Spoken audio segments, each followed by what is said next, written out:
ሰላም ሰላም፣ ጤና ይስጥልን ውድ የጋት ሚዲያ ቤተሰቦች እንደያላችሁበት ሀገር ሰዓት አቆጣጠር እንደምን አላችሁ? እንደምን ቆያችሁኝ? ህዳር 22 2018 በኢትዮጵያ የዘመን አቆጣጠር ዲሰምበር 1 12ኛ ወር 2025 በግሪጎሪያን ካሌንደር የጋት ዕለታዊ አጫጭር መረጃዎችን ከዚህ እንደሚከተለው ወደ እናንተ አደርሳለሁ። ላይክ አድርጉ፣ ሸር አድርጉ፣ ሀሳብ አስተያየታችሁን አካፍሉ። ጋት ሚዲያ ሜምበር ሁኑ። በጋት ሚዲያን በሱፐር ታንክስ ደግፉ። እየደገፋችሁ ስላላችሁ አብራችሁኝም ስለሆናችሁ እጅግ የከበረ ምስጋና ይድረሳችሁ። ጠዋት ላይ ምሳ ሰዓት አካባቢ በኢትዮጵያ ሰዓት አቆጣጠር ስለ የጽንፈኛው ፋኖ እየተፈረካከሰ እንደሆነ እርስ በርስ እየተካሰሰ እንደሆነ በዚህም በአብዛኛው የሚባለው መሬት ላይ ያለው ተዋጊ ኃይሉ ከህዝብና መንግስት የቀረበውን የሰላም አማራጭ እየተቀበለ ባገኘው አጋጣሚ ሁሉ ወደ ሰላማዊ ኑሮ እየተመለሰ ነው። አንዳንድ ኪስ ቦታዎች ላይ ያሉት እንደተጠበቁ ሆኖ ይህን ተከትሎ የሚጠበቃል ጦርነት እንጀራቸው የሆኑ ሰዎች አሉ፣ እንዳትረሱ። ምንም ለምሳሌ ጥይት ለሚያመርት ከምፓኒ፣ የውጊያ ጀት ለሚያመርት ከምፓኒ፣ የኢንተለጀንስ ስራ የካርታ መረጃ ለሚሸጥ ካምፓኒ መረጃ ሚሊተሪ ኢንተለጀንስ የሚሰጡ እኮ አሉ።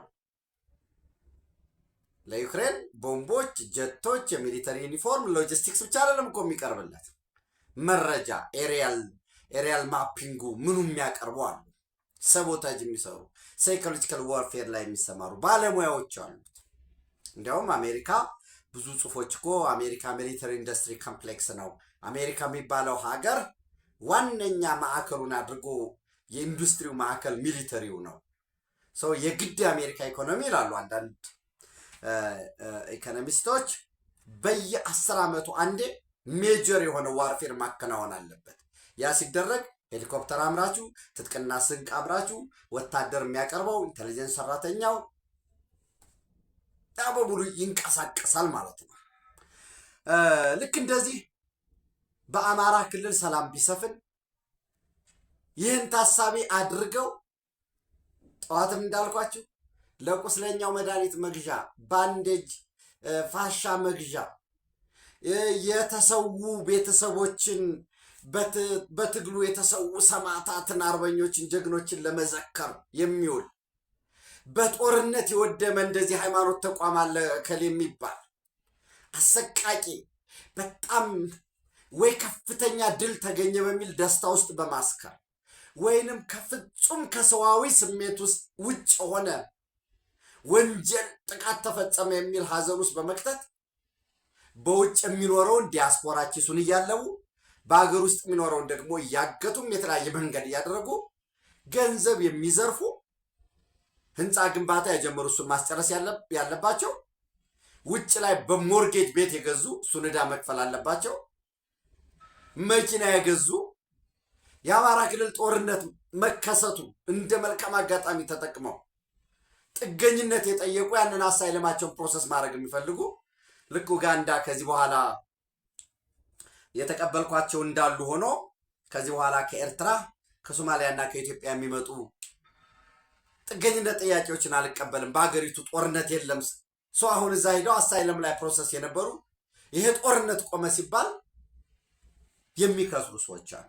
እና ይህን ተከትሎ የሰላምን መንገድ የመረጡትን ሁሉ ባንዳ ነበሩ፣ አባረናቸው ነው፣ ጥገኛ ናቸው፣ እንዲህ አይነት ምዝበራ ፈጽመዋል የሚባለው ይሄ አንድ አካል ነው። ሰላም ለሚፈልግ ግን አንድም ራሱ መትረፉ፣ ሁለትም ግጭት እንዳይነሳ የሰላም አማራጭን መምረጡ የሚያስመሰግነው በህዝብም በመንግስት በኩልም በሁሉም መንገድ የሚያስመሰግነው ነው። በዛ ጉዳይ ያየነው አለ።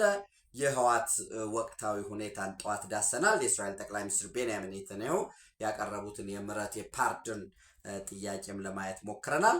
እንግዲህ አሁን በዕለታዊ 3 አጫጭር መረጃዎችን ወደ እናንተ አደርሳለሁ። የኢሳያስ አፈወርቂ የሱዳን ጉብኝትን፣ የሶማሊያ መከላከያ ሚኒስትር ወደ ካይሮ አቅንተዋል።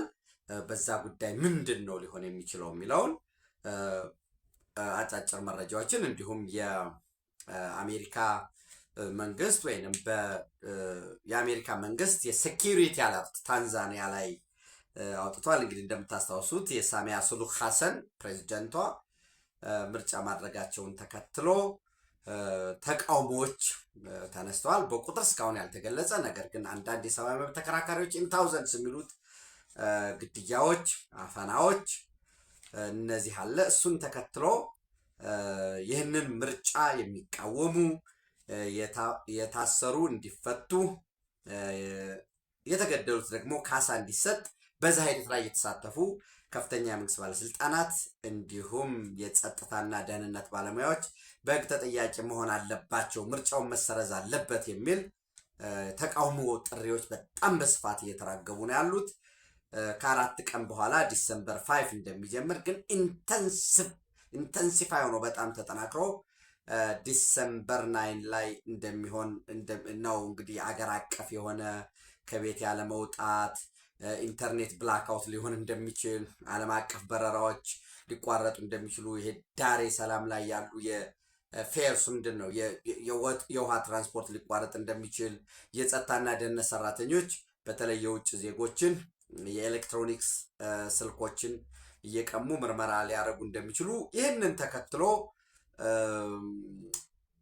ዜጎች በታንዛኒያ የሚኖሩ የአሜሪካ ዜጎች ጥንቃቄ እንዲያደርጉ፣ ወደ ታንዛኒያ በተለያየ ምክንያት ጉዞ ያላቸው ወይ ለመሄድ ያሰቡም እንዲሁ ጥንቃቄ እንዲያደርጉ የሚል መረጃ አለ። በተመሳሳይ በዛ የምትኖሩ ኢትዮጵያውያን እንግዲህ ሸር ቢደረግ ጥሩ ነው የምንለው መረጃው፣ በዛ የምትኖሩ ኢትዮጵያውያንም መሰል ጥንቃቄ እንድታደርጉ፣ በተመሳሳይ ለመሄድ ያሰባችሁም እሱ እንድታደርጉ የሚል ነው። እንግዲህ በነገራችን ላይ ሳሚያ ሱሉሁ ሐሰን በታላቁ የኢትዮጵያ ህዳሴ ግድብ እንዲገኙ ይጠበቅ ነበር። ለምን ካል በኬታርኮ በኬንያ ትራንስሚሽን ኮርፖሬሽን አማካኝነት ከኢትዮጵያ ኤሌክትሪክ ኃይል ገዝታለች ታንዛኒያ። ኃይሉን የኢትዮጵያ ኤሌክትሪክ ኃይሉን ወደ ኬንያ በዘረጋው እስከ ኬንያ ድረስ ባለው በዘረጋው እንትን ያቀርባል መስመር። ልክ ኬንያ ድረስ የዘረጋውን መስመር ተቀብለው ደግሞ የኬንያ ትራንስሚሽን ኮርፖሬሽን ወይም መስመሩን የሚያስተዳድረው እሱ ለኬንያ ሲያቀርብ ነበር። በዛው መስመር የኢትዮጵያ መንግስት ለጊዜው ወደ 100 ሜጋዋት አሁን ራይት ነው ግን የሚጨምር ነው። ያንን ለማድረግ ከኬታርኮ ጋር በገባው ስምምነት ታንዛኒያ ኃይል ሙከራ ስርጭት ላይ ነው ያለው። ነገር ግን ወዲያውኑ እሱን ታንዛኒያ ፕሬዚዳንቷ ሳሚያ ሱሉሁ እንዲሁም የልዑካን ቡድን መላክ ሲጠበቅባቸው አብደልፈታህ አልሲሲ የግብፅ ፕሬዚዳንት ምንድን ነው የሚባለው ድንገተኛ ጉብኝት አደረገ። ዳሬ ሰላም ተገኘ። ከዚህ በፊት ግብፅ ለታንዛኒያ አንድ ግድብ ሰርቷል አብሮ በጋራ። ታንዛኒያም የናይል ተፋሰስ አባል ሀገር ስለሆነ እና በጋራ እንሰራለን ወዘተረፈ የሚለውን እሱን ተከትሎ የታንዛኒያ መንግስት በታላቁ ኢትዮጵያ ህዳሴ ግድብ ምረቃ ላይ ሳይልክ ነው የቀረው። ከዛም ባለፈ ታንዛኒያ ከሩሲያና ከቻይና ጋር ጥብቅ የሆነ ግንኙነት እንደመሰረተች፣ በዚህም ምዕራባውያን ደስተኛ አይደሉም የሚል አለ። እኔ እንኳ ፐርሰናሊ እንዳልኳችሁ ኢትዮጵያዊ ነኝ። ኢትዮጵያ ለዘመናት የነበረውን የኩስመና ታሪኳን በልጆቿ ታሪክ ስትቀይር እንደ አፍሪካዊ በዛ ላይ ደግሞ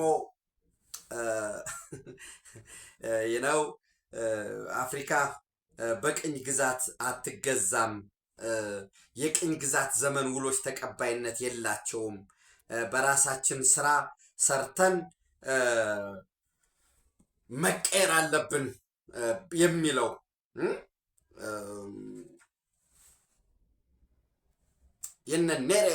የነ ጁልየስ ኔሬሬ ሀገር የሆነች ታንዛኒያ፣ ጁልየስ ኔሬሬ ደግሞ ከቀዳማዊ ኃይለ ሥላሴ ጋር የነበራቸው ግንኙነት ይታወቃል። ያንን ታሳቢ ተደርጎ በታላቁ ህዳሴ ግድብ ምረቃ ላይ መገኘት ነበረባቸው የሚል እምነት ነበረኝ። እንግዲህ ኢትዮጵያን የነካ የለውም በረካ ማለት እኮ እንችላለን። በነገራችን ይሄ በዚህ እንዳለ እንግዲህ ወደ ጀስት የታንዛኒያን በዚህ እንጨርሰው ነው ዘንድ። ሌላው እንግዲህ የኢፌድሪ አየር ኃይል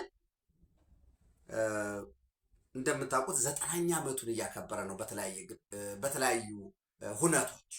ለምሳሌ የፓናል ውይይቶች እየተካሄዱ ነው። የኢትዮጵያ አየር ኃይል መሰረተ ልማቶች፣ ግቢው ስራና ሰራተኛን እንዲያምር ለማድረግ ከዚህ በፊት ደጀን አቪዬሽን ተብሎ በኮሪያዎች በሩሲያ በመንግስት ጥረት የተገነባው እንደ ቆራሌ እየተፈታ ዝም ሜቴክ ተብሎ ተሰጥቶ ነበር እና ያ ተመልሶ ዛሬ የኢትዮጵያ አየር ኃይል ከጥቅም ውጭ ናቸው ማለት ጊዜ አለው። ለምሳሌ ይሄ አውሮፕላን ነው ብንል የአገልግሎት ዘመኑ 10 ዓመት ሊሆን ይችላል። ከ10 ዓመት በኋላ ያለውን አበቃ የተባለውን እንደገና ኦቨርሃውል በማድረግ ሲስተሞች በማሻሻል ሰፋፊ እኔ እንግዲህ ጎብኝቼ ስለነበር በነገራችን ላይ ያልኩትን ነው የምነግራቸው። እንዲህ አይነት ማለት የነጮችን ውስብስብ ቴክኖሎጂ የሚሰሩ ኢትዮጵያውያን ያለን ሀገር ምን ሆነን ነው እርዳታ የምንጠብቀው? ለምንድን ነው የገጸ ምድርና የከርሰ ምድር ውሃዎችን ተጠቅመን ዳቦ በገፍ የማናመርተው?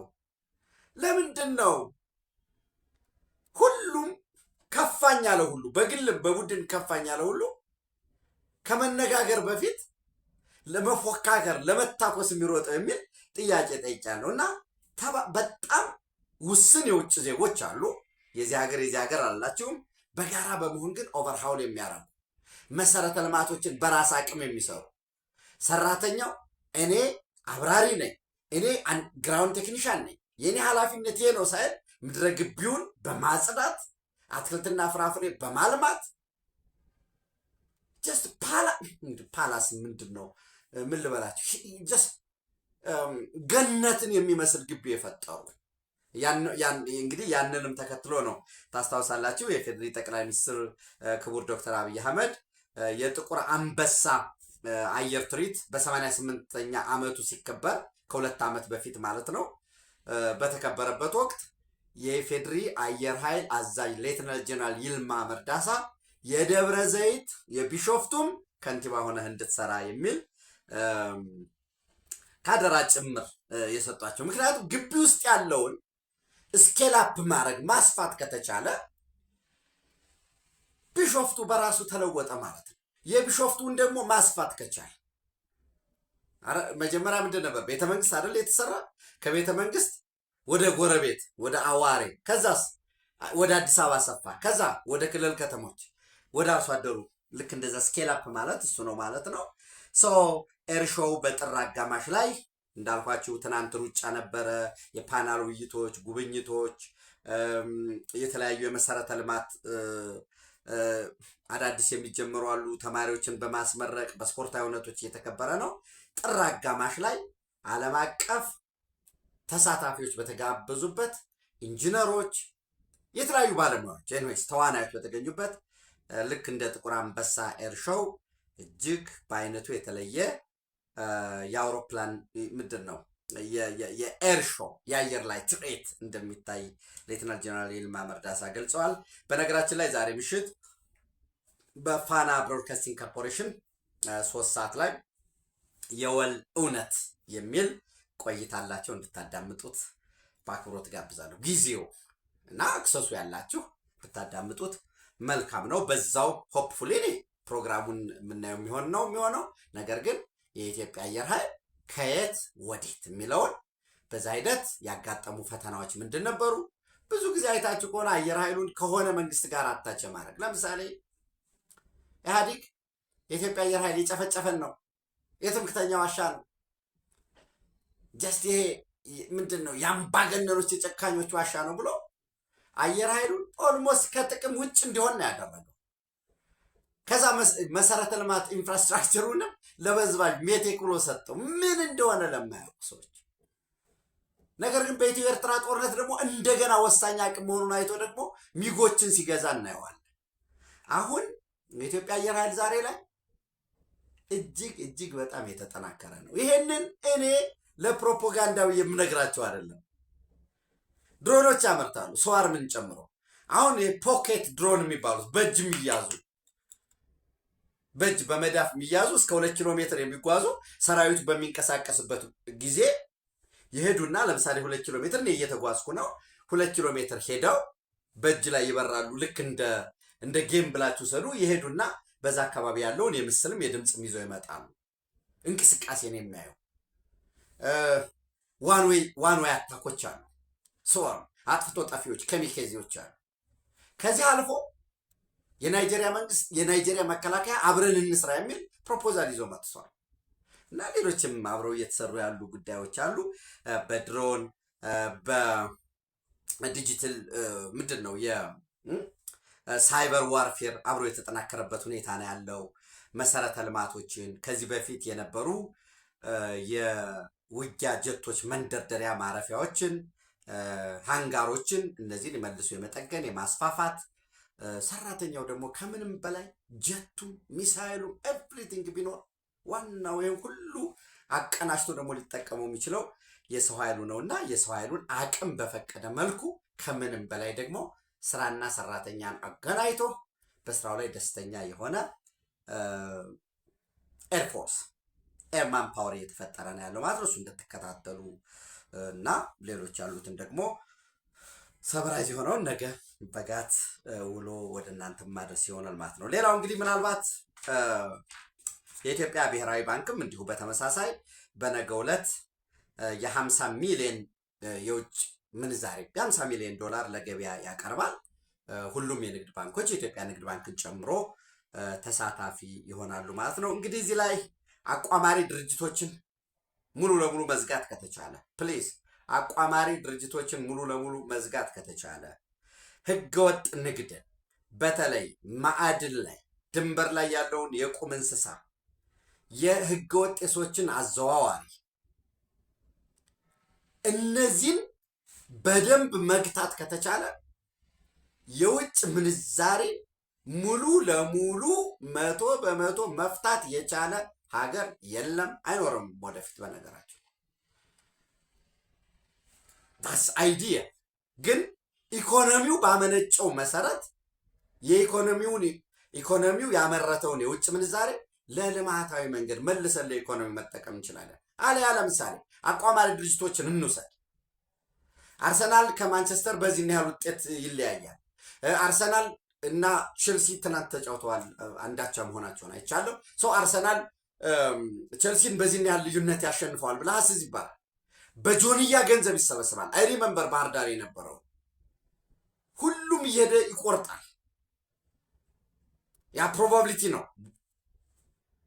የፕሮባቢሊቲ ዲስትሪቢዩሽን አለ። የማግኘት እድል እዛ ውስጥ ትንተናዎች ምናምን ይኖራሉ። ስታስቲክሱ ሌላ ጉዳይ ነው። እሱ የተወሰነ ህጋዊ ኤሌመንትም አለ። ያ በጆንያ የተሰበሰበ ገንዘብ ባንክ ላይ አይደለም የሚገባው። ምንድነው የሚደረገው? ይሄ በጆንያ የተሰበሰበ ገንዘብ ወደ ውጭ ምንዛሪ ይቀየራል። ገበያው ኢኮኖሚው ከሚፈልገው በላይ ይህንን ገንዘቡን በውጭ ምንዛሪ እየቀየሩ ለመላክ እነዚህ አቋማሪ ድርጅቶች አሉ። የእንስሳ ንግድን በተመሳሳይ የቁም እንስሳ ንግድ ድንበር ላይ ያለ ህገወጥ የማዕድን ንግድ እነዚህንን እንዲሁም የሰው ሂማን ትራፊኪንግ ወደዚህ ሀገር እንልካለን። 500,000 600,000 ከአንድ ሰው ፐርሄድ ይቀበላሉ። ይሄ ገንዘብ ይሰበሰባል። ዘን ኦንላይኖች ደግሞ እነዚህ የኦንላይን እንደዚህ አይነት ንግድ ትነግዳለህ። ይህን ፕሮዳክት ኦንላይን ትገዛለህ። ኦኤምዲ ታይፕ የተለያዩ ቢዝነሶች አሉ። እነዚህ ገንዘቡ ይሰበሰባል፣ ሄዶ ሃርድ ከረንሲ ነው የሚገዛበት። ይህ ሃርድ ከረንሲ ደግሞ ኢኮኖሚው እንግዲህ የተለያየ ሽጠን ከውጭ የሚኖሩ ደግሞ ዜጎቻችን ደግሞ በህጋዊ መንገድ የሚልኩታል፣ በተለያየ መንገድ የሚላኩት ይሄ ገበያው ላይ ሰርፕለስ ገንዘብ ስላለ ባንኮች 150 እያሉ 180 ይላል። ሳቦታጁ እንደተጠበቀ ሆኖ አንዳንድ ሀገራት በተለይ አንዳንድ ሀገራት ማታ አይጠበቅብንም። ሻቢያ እና የሻቢያ ኤጀንቶች ደግሞ ሆን ተብሎ ኢኮኖሚውን ሳቦታጅ ለማድረግ የሚሰሩት እንደተጠበቀው ነው። ይህ እንዳለ ሆኖ ነገ 50 ሚሊዮን ባይ ዊክሊ ሆፕፉሊ አርብ ደግሞ ተመሳሳይ 50 ሚሊዮን ይህ የሚቀርብበት ሁኔታ ነገ ይሄ ይቀርባል ባለበት በ150 ለምሳሌ ነገ ሆፕፉሊ 149 ወይ 150 ቢገዙ አይደለም ጫራታ ነው ዘን ሰርቪስ ፊ ጨምሮ ባለበት ለማስቀጠል ሌሎች ደግሞ ንግድ ባንኮች ደግሞ በራሳቸው እኮ የሚያገኙትን ያንንም ይዘው የሚቀጥሉበት ሁኔታ አለ ማለት ነው። ሌላው እንግዲህ እንዳልኳችሁ የሱዳን ኤርትሪያ ዲስከስ ዲፕኒንግ ታይስ ስትሬንግዝኒንግ ፖለቲካል ሴኪሪቲ ኮኦርዲኔሽን በሚል ቲአርቲ አፍሪካ የሱዳን ኒውስ ኤጀንሲን ጠቅሶ ከትናንት በስቲያ ኖቨምበር 29 25 ዘግቧል። ምሽት ላይ ትናንት ወደ እናንተ ስላልደረስኩ ነው። እንግዲህ ተነጋገሩ የሚለው የሁለትዮሽ ግንኙነታቸውን ማጠናከር ነቲንግ ፎርማል የሚባል ንግድ የለውም። ሱዳንና ኤርትራ ወታደር መቀየር ነው በቃ። ኢሳያስ አፈወርቂ ወደ ሱዳን የሄደው ወታደር ለመሸጥ ኤርትራውያን ወታደሮችን ለመሸጥ ከዚህ በፊት የሸጣቸውን የኤርትራ ወታደሮችን ገንዘብ ለመቀበል ነው ደፍነት። ምክንያቱም የሱዳን ራፒድ ሳፖርት ፎርሱ የህሜት ዳጋሎ በከፍተኛ ሁኔታ ፖለቲካል ቅቡልነት አግኝቷል።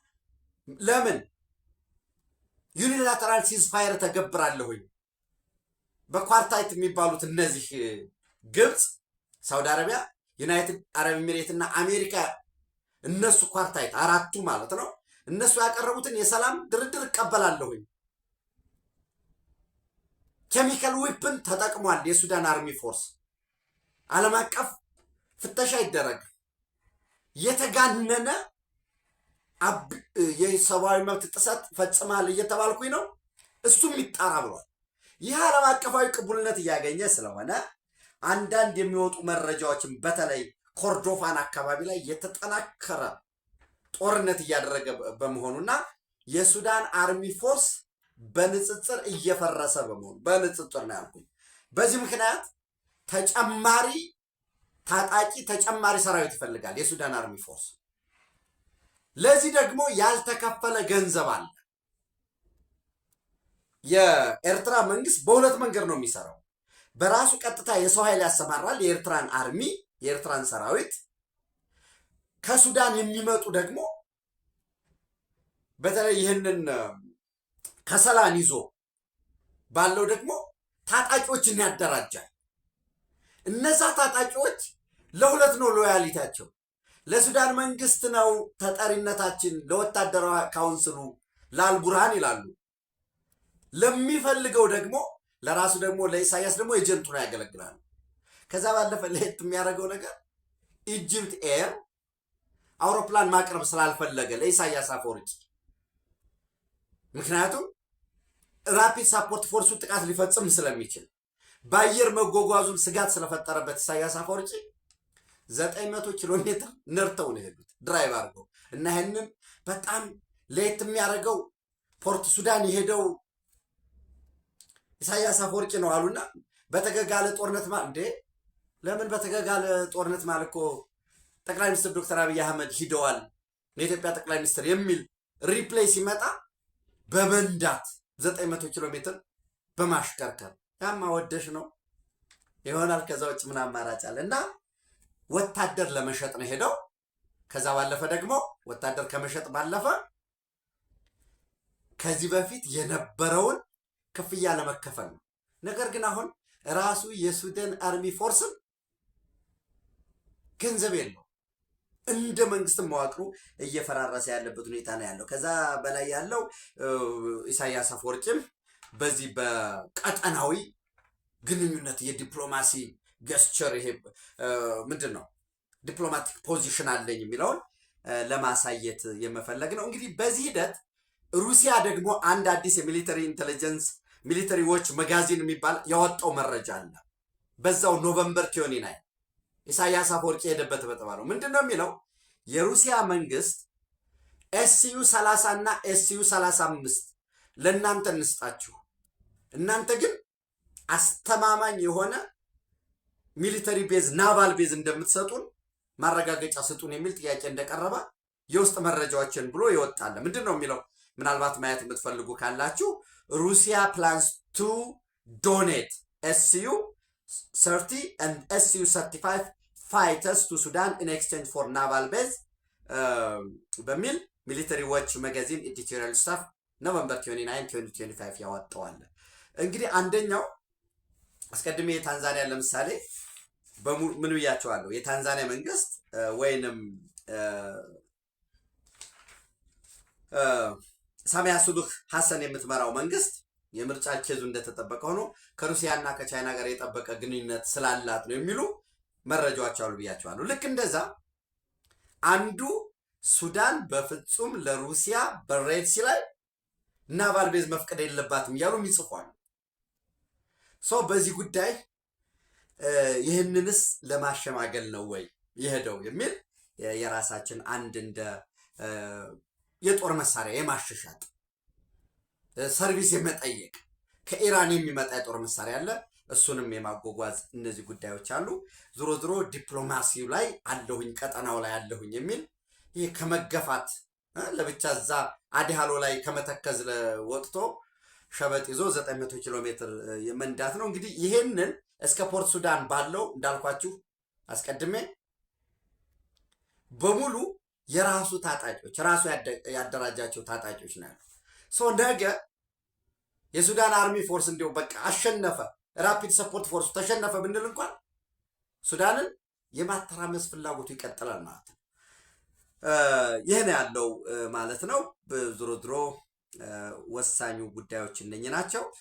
ምናልባት ሌትሊ የደረሰኝ አንድ ተጨማሪ መረጃ ምንድን ነው የሚለው የህዋት እነ ደብረ ጽዮን ካቢኔ ማስተካከል አለብህ፣ አዳዲስ ሰዎችን መሾም አለብህ። ከፕሮፓጋንዳው ጋራ በተለይ ይዘውት የመጡት አለ የራሳቸውን ችግር የፌዴራል መንግስት እንደዚህ ሆነ፣ ደሞዝ ጭማሪ ያላከለንም ወዘተረፈ የሚሉት የዛ አካል አለ። ድሮ ድሮ የካቢኔ ማሻሻያ መደረግ አለበት የሚል ሰዎቻቸውን የመሸክሸግ አዳዲስ እንግዲህ ምን ሊያደርጉት እንደሆነ እሱ እነዚህ መረጃዎች አሉ። ተጨማሪ መረጃዎችን አድርገን በጋት ውሎ ነገ እና በጋት ዕለታዊ እንዲሁም በተመሳሳይ ሰዓት ወደ እናንተ እንደርሳለን። ኢትዮጵያ በክብር ለዘላለም ትኖር። ታንኪዩ